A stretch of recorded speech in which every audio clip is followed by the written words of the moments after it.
Hi, everyone, and thanks so much for subscribing and tuning in to the Share.Giving podcast. The podcast can be found wherever podcasts are distributed, and prior episodes are also housed on our website, along with lots of archival video and other interesting and relevant material at ShareGiverSolutions.com. And please tell your friends about us, particularly those who find themselves in a similar situation of caring for a family member living with dementia. I'm Rob Stoller, your host, along with my brother David, who has been caring for his wife Barbara since she was diagnosed with early onset Alzheimer's over a decade ago. Our last episode looked at the first primary focus of the Share.Giving approach to family member dementia caregiving, mindset. And while there is so much more to be explored and discussed regarding mindset, today we're going to dig a little deeper into the second aspect of the Share.Giving approach, game plan. As the name implies, this is where one develops a strategy for planning activities, scheduling everything that takes place from morning to night, daily, weekly, monthly, as well as long-term. Understanding about best laid plans and such, the game plan brings structure and purpose to each day, with rationale behind each event and activity for the sharegiver as well as the partner. David, let's talk about game plan. Okay. Thanks, Rob. Yeah, so we think of it as a game plan almost like you would, when you're planning, a competition, going in with a game plan, going in with an idea of what you want to accomplish, how you're going to do it, and what are the tools that you need to do that. So, and we think of this as not as a game, but as something that requires a strategy, because at the end of the day, the sharegiver wants to be successful. He wants to be successful in the care he's providing. He wants to be successful in his own life. While being a sharegiver, he wants to flourish as he would doing anything. So let's break it down, the way we think about creating a game plan. The first thing I would say, as an exercise, it'll be abbreviated here, but we can go into it in more detail later on, but is identifying sort of an operating framework, a belief framework for the sharegiver. What defines success for the sharegiver? It's a question worth looking at. What is my purpose in doing this? And what would be really important to achieve if I'm successful in it? To stay with the game metaphor, how do you win? Yeah. What is a win? What are the key elements that constitute a win?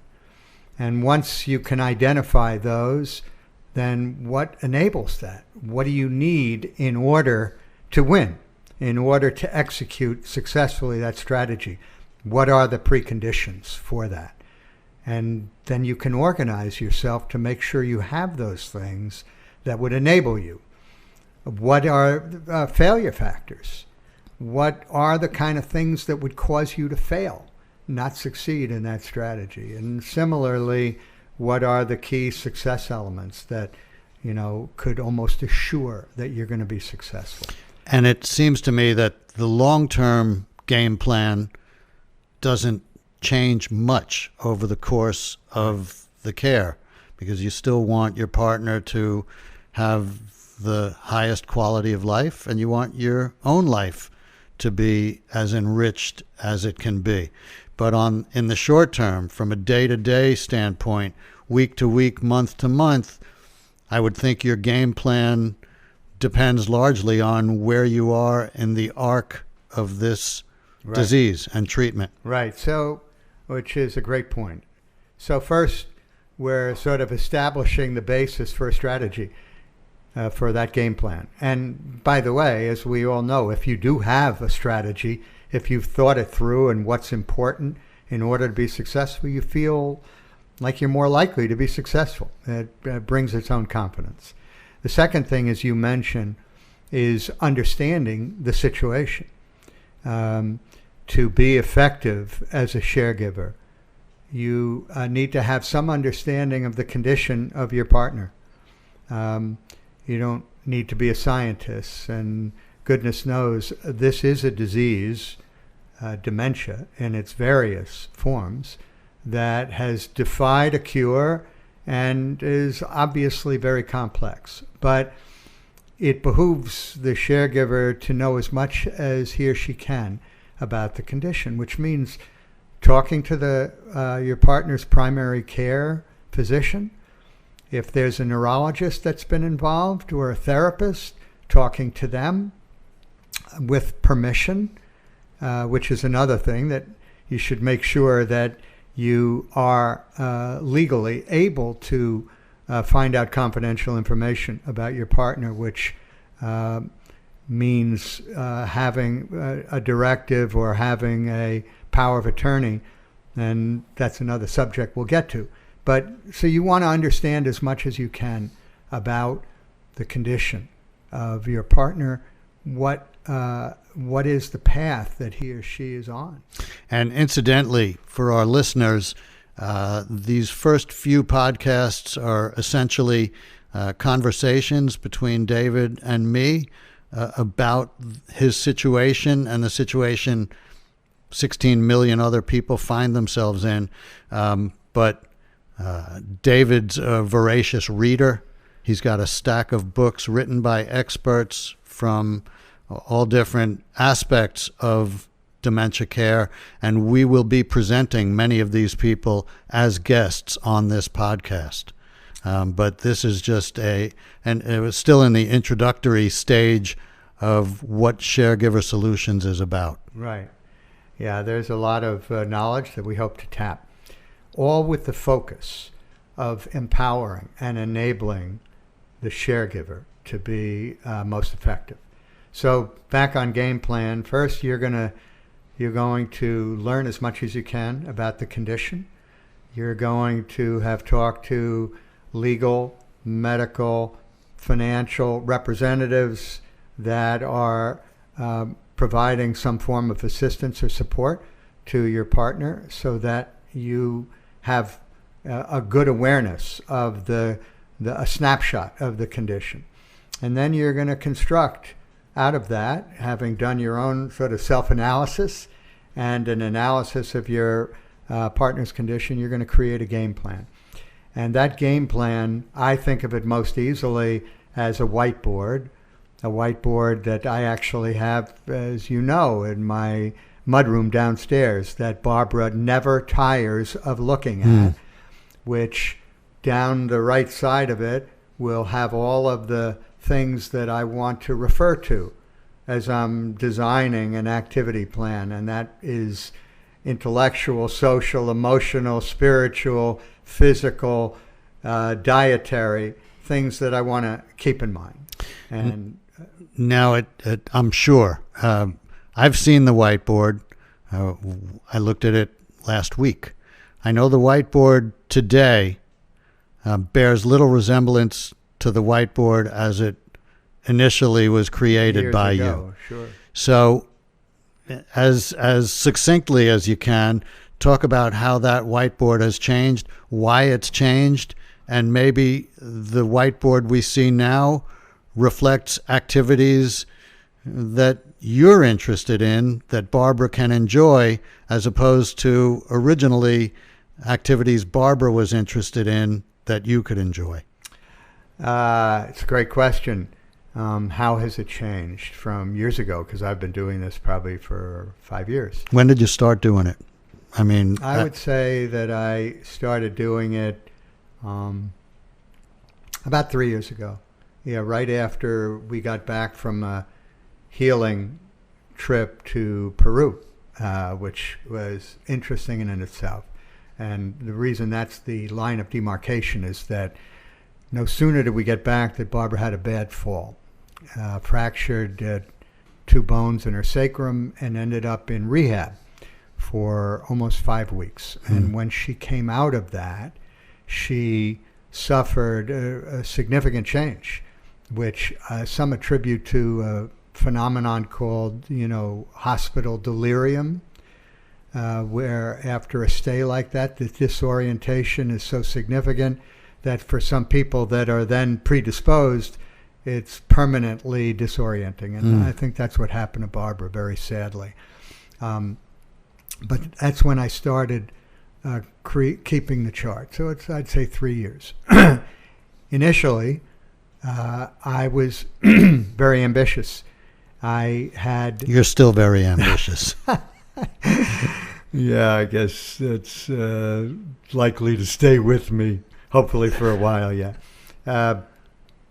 I had each category that I wanted to address in a daily plan. And I had it hour by hour by hour by hour.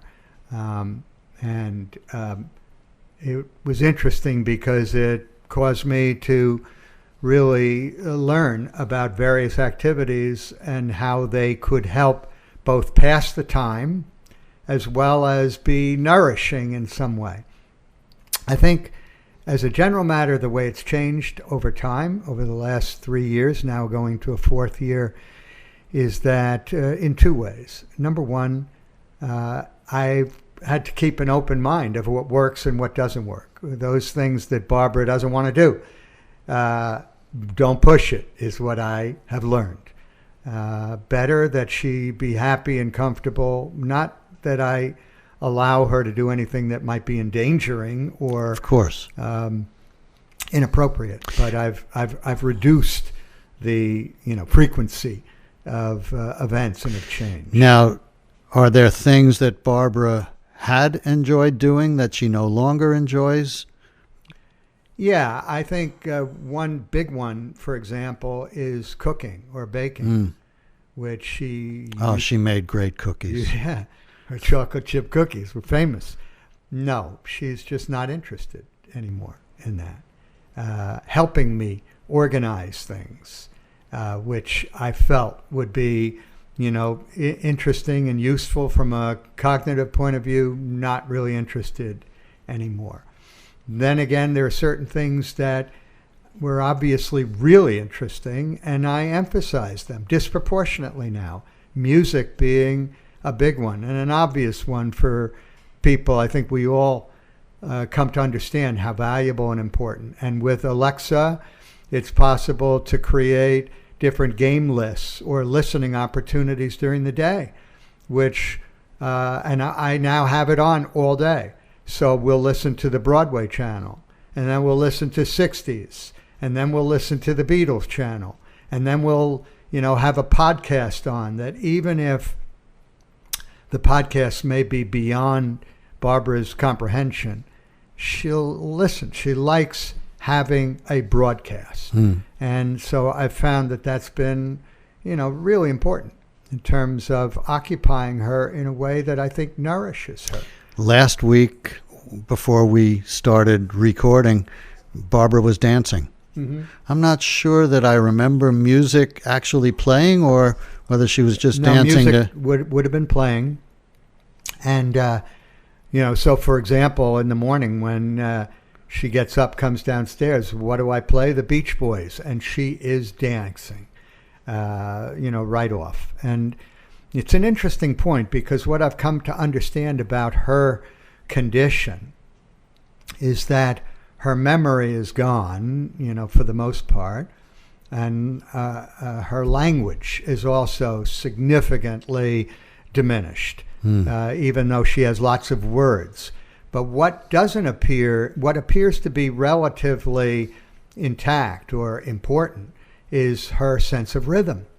So in her words, I find her words have sort of a staccato. She gets into the rhythm, and the more she speaks, the more she gets into the rhythm. And sometimes she gets so into it that she gets very dramatic, like she's doing a monologue, like she used to do many as an actor. And I think you've seen that. Her friends certainly see it, where she all of a sudden is like Shakespearean, even though it's incoherent. Oh, she speaks passionately. Yeah. Similarly, music, dance. She hears music and she dances to the music. Her sense of rhythm is really strong. Relatedly, she loves listening to poetry, so that's become a big part of our routine? Well, it also happens to coincide with my interests, both stuff I'm writing or that I want to read to her. And she would listen, for as long as I want to read. So that becomes a significant activity. Spiritual.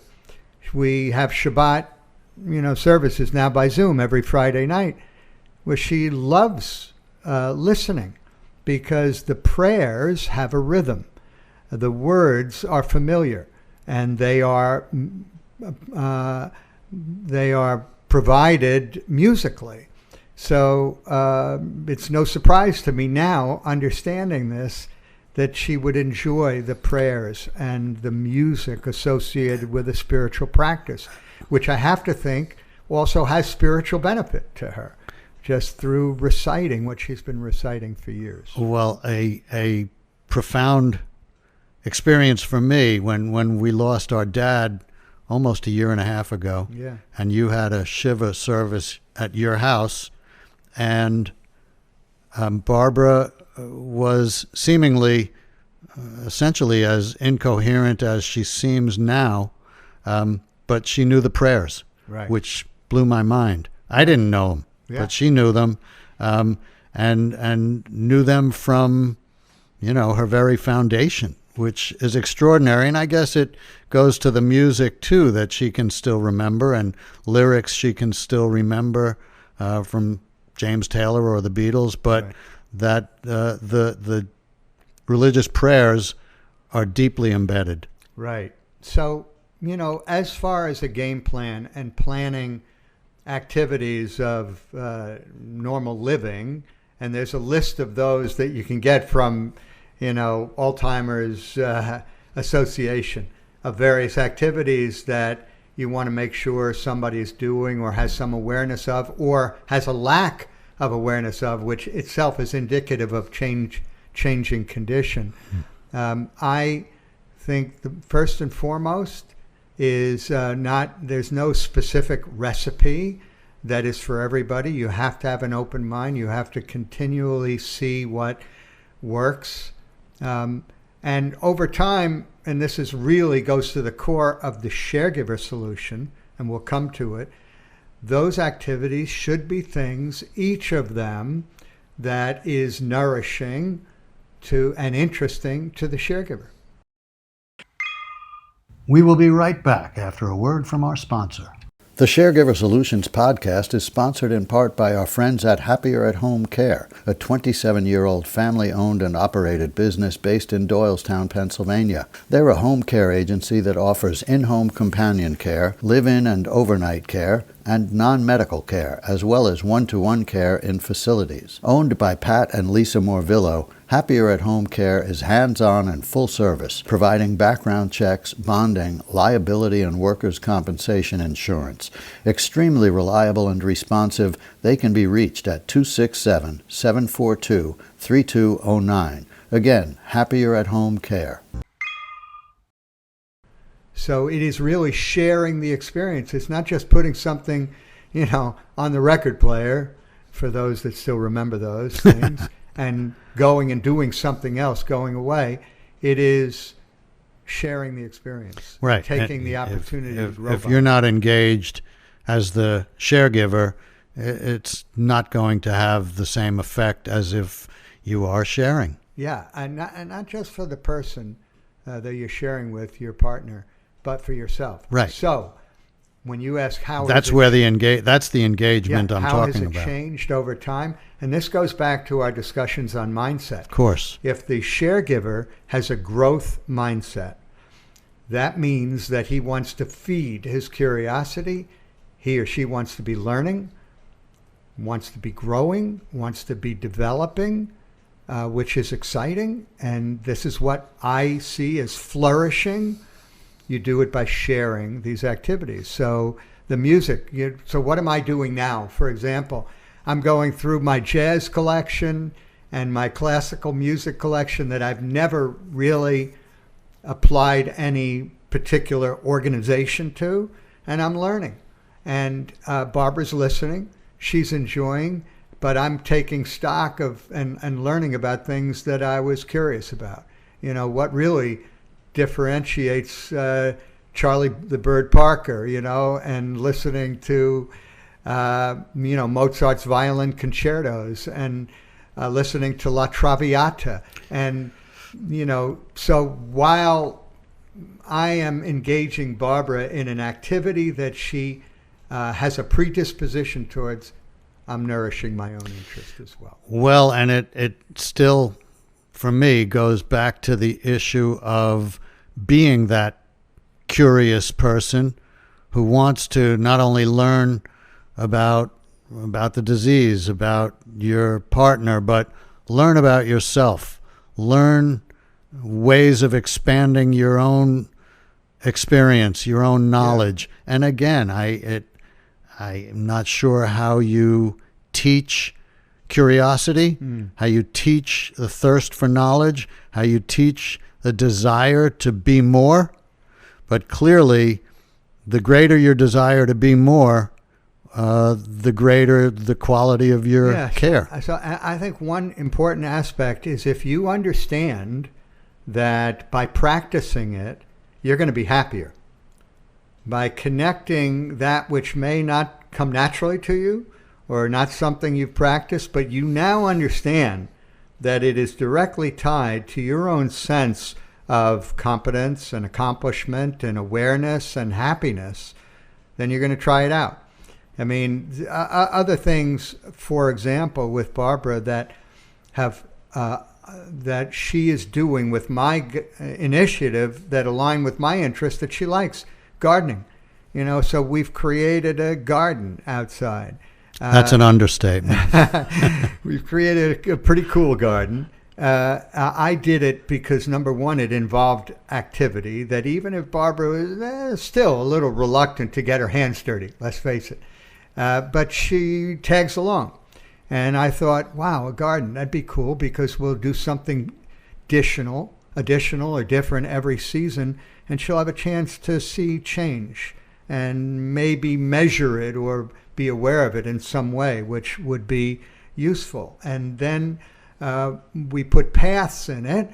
So, for our mom, who's wheelchair bound, but, would enjoy the garden, and other friends that I have, and maybe including ourselves in another 20 years. Please. So you can get through the garden. But what am I doing in that garden? I'm running with her. So we jog on this path and we stop at stones and we do push-ups on the stone. She sees it now as much a fitness, opportunity as a garden. Now I have to say, probably as a warning shot, that I know there was a time that either you've come to prevent or not, that Barbara was pulling flowers out of the garden, pulling the heads off flowers. Yeah, that's maybe why there are no flowers in this particular garden. And if we ever visit you, anyone in the listening audience, and you have live flowers that you care about, I'd sort of remove them during the visit. Yes. One of the characteristics of, and it's worth talking about, people with dementia often are attracted to objects. They wander. They'll wander inside. They'll wander outside. They'll pick up anything that catches their attention. They'll put it down somewhere else.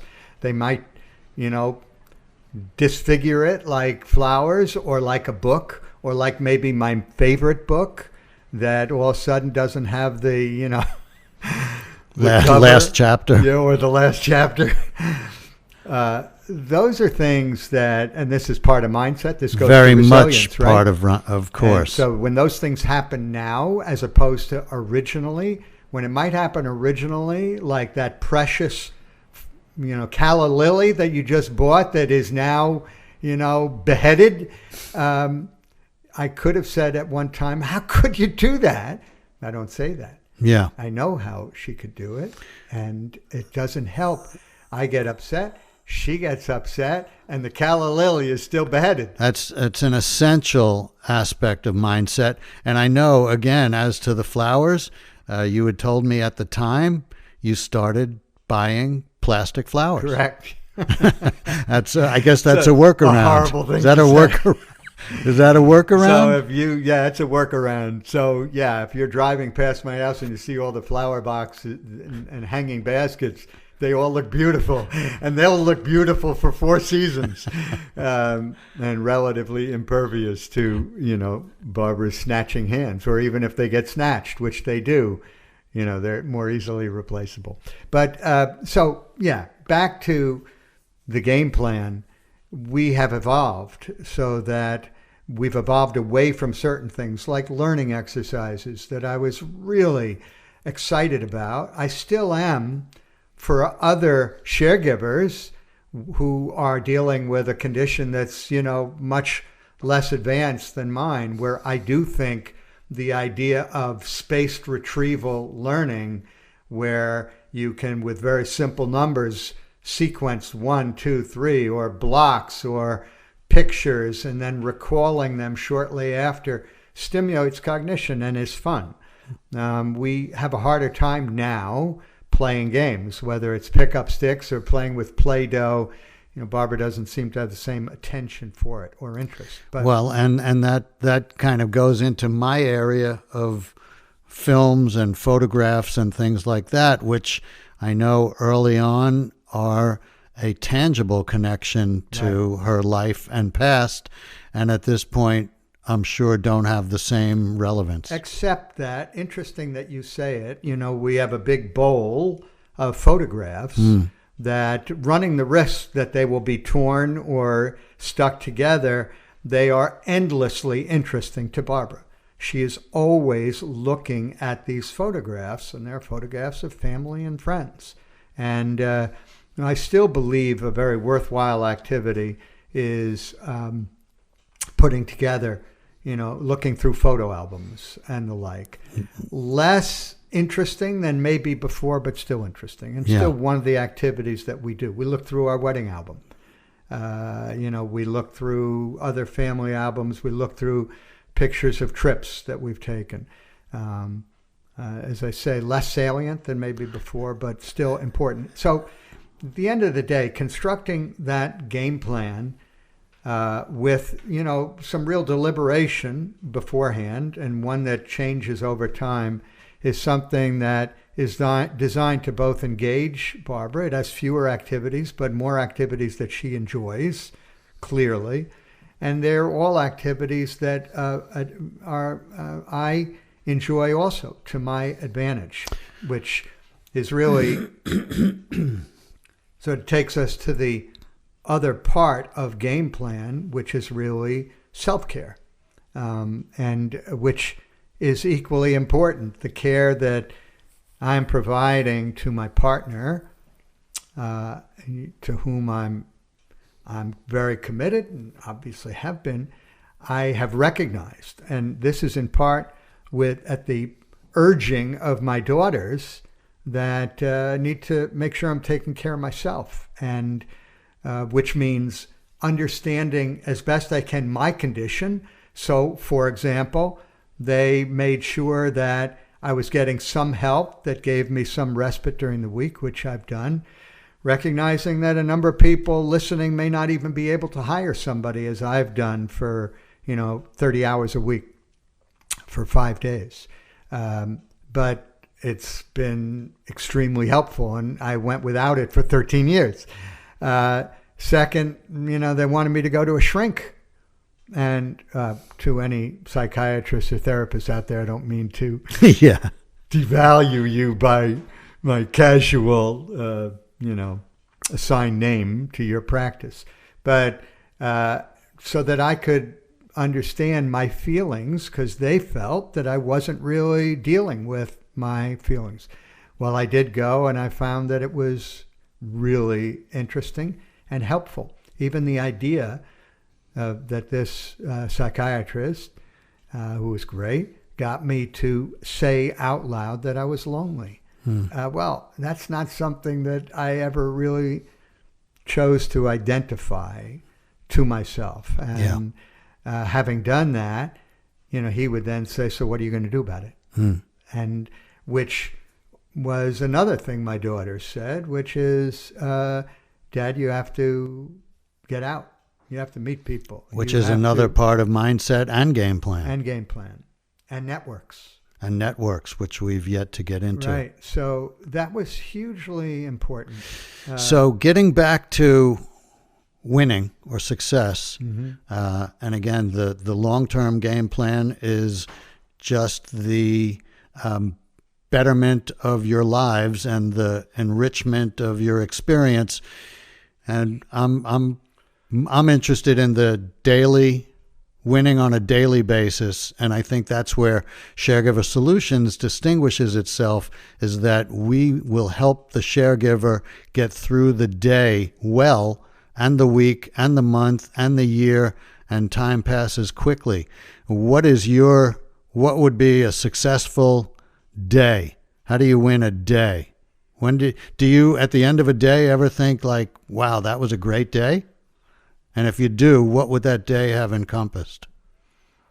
That's an interesting question. I think I do go through that process. And it actually reminds me of one other thing that I should mention about game plan, both in terms of caring for my partner as well as myself, is I keep a journal. And so at the end of the day, even when I'm tired, I reserve some time to just evaluate the day. Reflect. And reflect on it and what was important, which is, I think, hugely important because I believe to the extent you see yourself in the middle of your own story, and let's face it, this is a dramatic story. Yeah. And my life is different than it was. To the extent I see myself in the middle of that tale that's going to be told someday is still happening, then the more likely I'm going to live it well. I'm more conscious of it. I'm more conscious of my desire to flourish in this life, not just get along. So that also organizes my mind about it. But I would say what determines whether it was a good day or not is reflecting on how I acted, with my partner. Was there a point that, I got upset, which still will happen? Was there something I did that was innovative, that was really cool? I got to do that again, which often is the way we have conversations now, and the way I act as a surrogate for, either myself in the same conversation or Barbara. So, reflect on those things of what worked, and also how I feel. And how I feel is often directly connected not just to how it went with Barbara, but what I learned that day, or who I spoke with, or maybe I had lunch with somebody, or even dinner. I sort of have a Thursday night that is sort of in my parallel life, having my own evening where, I have somebody that will stay late. These are things that, make life richer for me. Well, I know we've spoken about, and it relates to mindset and game plan and networks. The things what does success look like for you? What are the things that will make you successful? What are the things that will appear as failures that you'd like to avoid? Yeah, I think I would say that's worthy of almost a separate podcast own episode, in itself. I'm sure. But, I would say it all comes from the way we act and the way we guide somebody as a sharegiver. All has to be from some sense of purpose.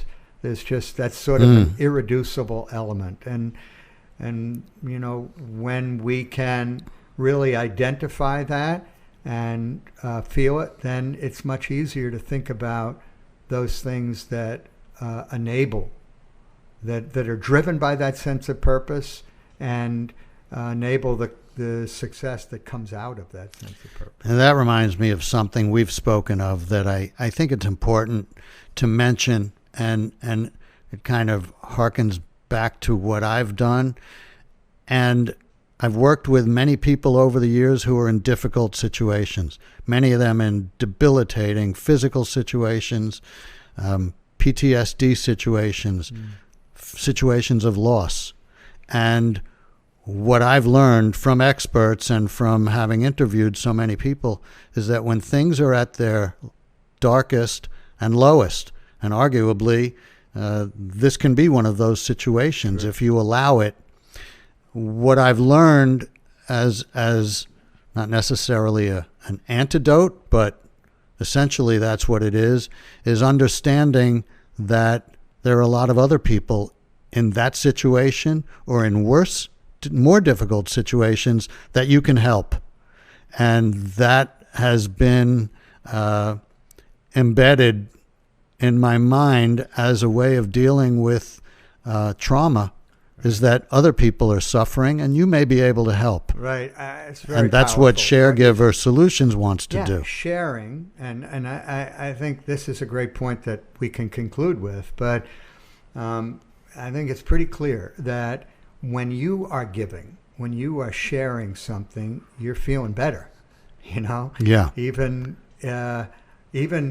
giving to somebody that you don't like or really pisses you off, you find if you can give something to that person, it almost invariably comes back. It improves it. And one aspect of Gameplan, to conclude, that I think is of critical importance is part of the game plan is taking care of yourself specifically, that doing those things that would prevent you from getting sick, like the person you're taking care of, which is eating properly and getting exercise and getting restful sleep and managing your stress and nourishing your cognition. These are things that can be not to mention your emotional state, having conversations. Right. These are interactions things that can be practiced, that are health inducing, that are inflammation reducing, that great boogeyman. And not just taking care of yourself, but as a sharegiver, practicing this with others, young people, your kids, your nieces and nephews, again, trying to avoid being too dogmatic about it, but sharing what you now understand is ways to not just live more healthfully for its own sake, but preventing the onset of these kind of disabilities. And so I think there is something really powerful about share giving that turns you into somebody that's taking care of yourself and also being a great advocate for others. Well, that should be part of the game plan. Yeah, well, two words, one you've mentioned, one we haven't really spoken about, are passion and purpose. Purpose is a powerful, powerful force, and passion is what we all strive to empower ourselves with and convey to others. So passion and purpose. Reminds me of a boss I once had that said the 3 P's were really important. Passion, purpose, and getting paid. But anyway. Well, there are a lot of different forms of compensation. Correct. Gratification, certainly one of them. Correct. Feeling good about yourself. Sense of accomplishment. Happiness. Yeah. Happiness.